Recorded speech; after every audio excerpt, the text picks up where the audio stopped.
no little cute night. Bitch, I'm a problem, nobody solving. You can keep hating, I'm popping regardless. He wanna feel it like Megan Thee Stallion. Don't want your nigga cause I want his daddy. I like to switch up my style every week. I gotta switch up my hair every day. I ain't no hoe, but I do be on going. I promise my niggas gon' love me the same. I'm a hot girl, don't try it at home. I wear the shit that be showing my thong. I like to drink and I like to have sex. I fuck the niggas that's cutting the checks. Dance on a dick, now you been served. I like a dick with a little bit of curve. Hit this. Alright, so let's just jump right into it. This wig is from Luvin hair on AliExpress. I got a 28-inch, 180 density human hair wig with an HD frontal. Out of the package, it felt really good, and I just could not wait to start customizing it.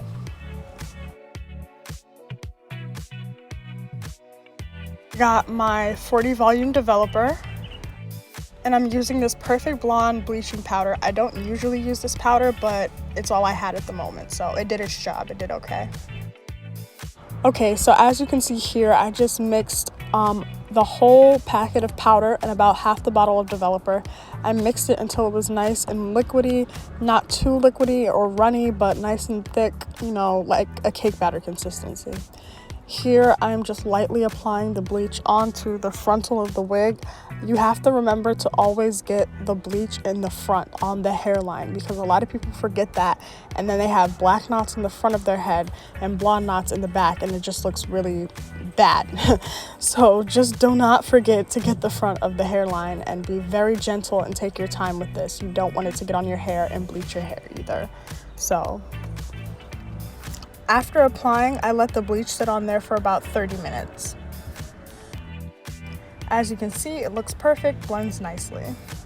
Now I'm about to start plucking. I pull all the hair back and I just define the hairline so that I can just look as nice as I want it to look.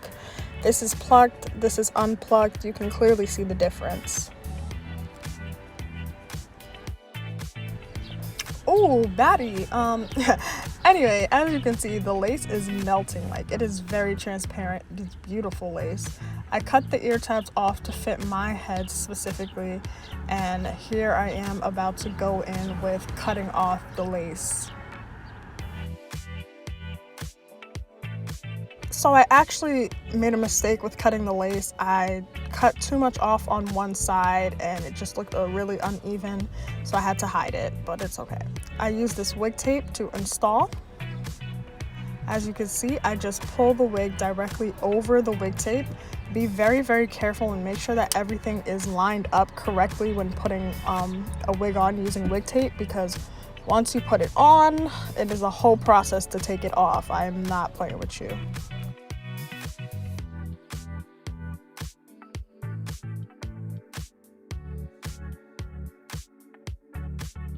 And here I am just using the Got to Be Free spray as an extra bit of security. It also helps 100% with getting a good meltdown. Like, if you want your stuff to look like scalp, you need to use a gel or a spray or something to give it that transparent look. And Free Spray really does it for me, especially with the use of wig tape. You cannot get that wig off. Like, it is a whole process. Your wig is not going nowhere. So in the end, I'm basically done here. Off camera, the wig looked really, really good, but I didn't like the way it looked on camera. The lace was really detectable. So you know how we're gonna fix that? Baby hairs. As you can see, I'm just parting out where I want the hairs to be, but I'm really bad at baby hairs, so I'm just gonna do that off camera, and then I'll come back to you guys after. Alright, so this is the final look. I did the baby hairs off camera because I'm not good at doing baby hairs, so I'm not one to teach how to do baby hairs. Everybody likes their baby hairs to look different. I personally never do baby hairs on my wig because I feel like it makes the wig look so fake and wiggy. It really does, because I have not mastered how to do baby hairs yet. So I'm gonna keep practicing on that. Another thing is I only did baby hairs because I feel like on camera the lace still looks pretty detectable. That's my opinion, but off camera, like when I look in the mirror with my above 20/20 vision because of my contacts, you know, it looks really good. It looks very melted and seamless, you know, but on camera I don't know, it just looks obvious to me. I'm very critical of my wigs, you know, I'm very critical of my craft. So, you know, I'm not a professional. I'm always trying to learn new things and do the best that I can do. So this is a 28-inch wig. I am 5 feet and it goes all the way down a bit past my my hip. That's my hip, right? Yeah, my hip. It is really long. It's 180 density and it feels nice and full. It feels full. I was going to get 250 density, but I think that would be a little bit too thick for me because I like very sleek and straight looks with my straight hair. So a 250 would just be a little too puffy, you know, a little too thick.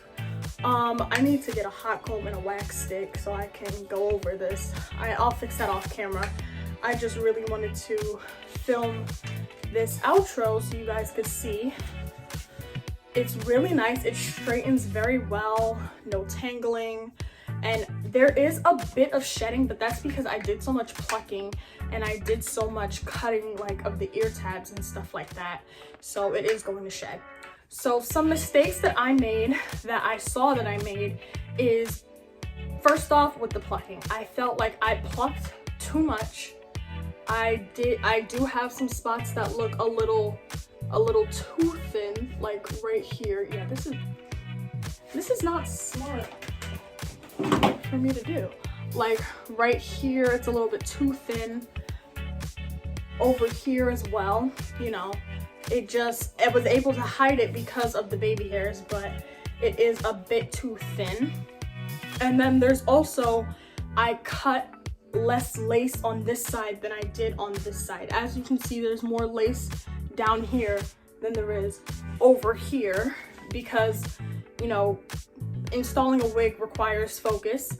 And when I'm trying to make this is my first time installing a wig on camera, so I'm trying to focus and show you guys how I do it while also look in the mirror and see if I'm doing it right, which led to me making a mistake. You know, we all make mistakes. It happens, you know, but it's not too bad for me because nobody's really going to be lifting up my wig to see it. You know, it's not too detrimental of a mistake to make. You know, it can be fixed, it can be covered, it can be hidden. Another thing I think I messed up on is the way that the process in which I decided to install the wig. I decided to cut the lace first and then install it. I've seen people install the wig first and then cut the lace. Like they'll put the wig on, glue it down, blow dry and everything, and then cut it, which I think is smart because that way it's perfect for your hairline and you can see how much you may need to pluck while it's on your head and how much lace you may need to cut off. I definitely recommend doing that method instead of the method that I did in this video, and I'll make another video showing how, you know, you can install it that way instead of the way that I did today. But this is the first time I've ever installed a wig on camera, and it's very, very difficult because installing a wig requires a lot of focus. It really does. Customization and installs require a lot of focus, and I'm not a professional. You know, I've only been doing this for maybe like 3 years and I'm not perfect. I'm nowhere near perfect. I'm very, very lazy. I'm nowhere near perfect and I'm very, very lazy. So things that I should do, I don't always do, like putting makeup on the wig cap. I don't do that. Doing the bald cap method. If I would have done the bald cap method, this install would have looked amazing. It would have looked amazing. But you know, the bald cap method can lead to no edges. Bald cap method does not stay on that long, you know, stuff like that. But with the tape and the freeze spray, this install should last me about a week. It is secure. It is secure. It is not moving at all. And the tape that I used is waterproof and sweat-proof. So even if you sweat, it's not going to come off. And then if the lace starts to lift a little bit, you can just spray on the freeze spray, blow dry it, and you're good. I definitely recommend these. Every product that I used in this video, I recommend that you get. This wig from first installation, I recommend it. I really like it. It fits my small head. For big head, it's not necessarily big head friendly, but if you do need a bigger cap, I did talk to the people that sent me this wig, and if you know, send them your head measurements, they can, you know, fix it up for you so that it does fit your head. So that's really nice. All in all, this is a good wig. This was an okay install. I give myself a 7.2 out of 10 because it looks pretty good. You know, it looks really good in real life. You know, maybe with some makeup on, some lashes, and some lip gloss, we could really get it popping. But I did make mistakes, and I'm going to work on fixing those mistakes so that me and you, we can learn together. You know, like it's a process. It's a process. We gotta learn as we go. We gotta teach each other, because if we can't teach each other, then what is we doing? So yeah. Again, I'm sorry that I have been gone for so long. I'm really going to try to keep up with this YouTube thing because I have a lot of free time and nothing to do with it. I'm just very lazy, and doing and recording videos and then editing videos is work. It's work. So, but I'm going to try. So if you have any ideas of videos I could do, you know, comment down below. If there's anything you want to see, comment down below and let me know. There's almost nothing I will not do.